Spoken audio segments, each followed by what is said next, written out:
দিয়ক বাইদেউ পটাপট শেষ কৰি দিয়ক দিয়ক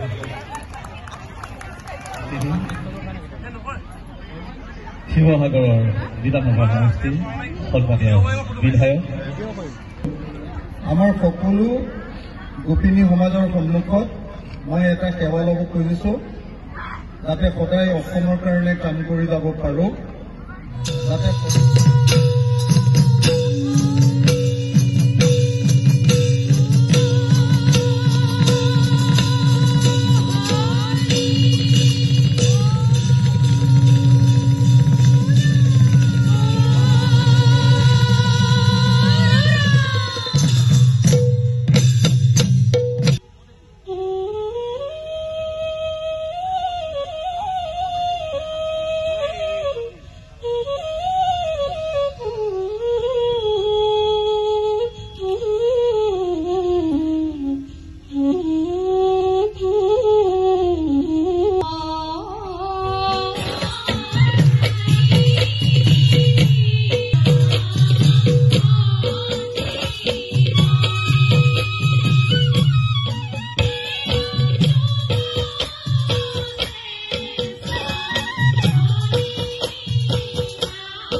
খুব সুন্দৰকৈ আমি শিৱসাগৰ নগৰৰ বৰ্ডিং ফিল্ডত এভাগী দিহানাম আয়োজন কৰিছিলোঁ আমাৰ মৰমৰ শিল্পী জুবিন গাৰ্গক স্মৰণ কৰি শ্ৰদ্ধাঞ্জলি জনাবৰ কাৰণে আজিৰ এই দিহানাম আয়োজন কৰা হৈছিল আৰু কেৱল শ্ৰদ্ধাঞ্জলি জ্ঞাপন কৰাই নহয় শ্ৰদ্ধাঞ্জলি জ্ঞাপন কৰাৰ লগতে আমি সকলোৱে মিলি আজি জুবিন গাৰ্গৰ ন্যায়ৰ দাবীত প্ৰতিবাদ সাব্যস্ত কৰিলোঁ শ্লোগান দিলোঁ আৰু চৰকাৰৰ ওচৰত দাবী উত্থাপন কৰিছোঁ যে আমাৰ আটাইতকৈ মৰমৰ শিল্পী জুবিন গাৰ্গৰ অতি সোনকালে যাতে ন্যায় প্ৰদান কৰা হয় মুখ্যমন্ত্ৰীয়ে কোনো চালাক চতুৰামি এই ক্ষেত্ৰত কৰিব নালাগে আমি অসমৰ মানুহে অকল এটাই বিচাৰিছোঁ আমাক যিয়ে দিয়ক বা নিদিয়ক এটা কথা খাটাং আমাক জুবিন গাৰ্গৰ ন্যায় লাগিব আমাৰ সকলোৰে সন্তান প্ৰত্যেকগৰাকী মাতৃৰ নিজৰ সন্তান জুবিন গাৰ্গ অসমৰ কাৰণে গোটেই জীৱন তেওঁ দি থৈ গ'ল অসমৰ কাৰণে কি কৰা নাই দিহানামে গোৱা নাই নে বিয়ানামে গোৱা নাই তেওঁ বনগীতে গোৱা নাই নে অন্য বিহু গীতে গোৱা নাই অসমৰ কাৰণে ইমান কৰি যোৱা এজন মানুহক যদি আজি মৃত্যু ঘটালে আৰু মৃত্যুৰ পাছতো যদি আমি ন্যায় নাপাওঁ তেতিয়াহ'লে কোনো পধ্যে আমি মানি ল'ব নোৱাৰোঁ আৰু সেইকাৰণে আজি আমি হাজাৰ হাজাৰ মহিলা সমবেত হৈ শিৱসাগৰত আজি আমি জুবিন গাৰ্গৰ ন্যায় দাবী উত্থাপন কৰিলোঁ যেতিয়ালৈকে ন্যায় নাপাওঁ আমি তেতিয়ালৈকে লাগি থাকিম আপোনালোকে জানে যে 6 জনগোষ্ঠীৰ জনজাতিকৰণৰ কাৰণে আপোনালোকে সকলোৱে নিশ্চয় জানে যে মই বহু দিন ধৰি লাগি আছোঁ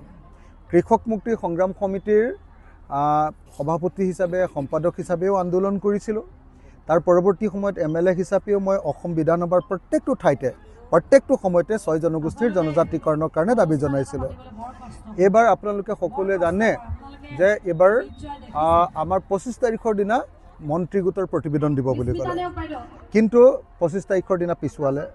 আকৌ 27 তাৰিখৰ দিনা বুলি ক'লে 27 তাৰিখৰ দিনা আকৌ পিছুৱালে আমি তেতিয়া 28 তাৰিখৰ দিনা অসম বিধানসভাত দিগন্ত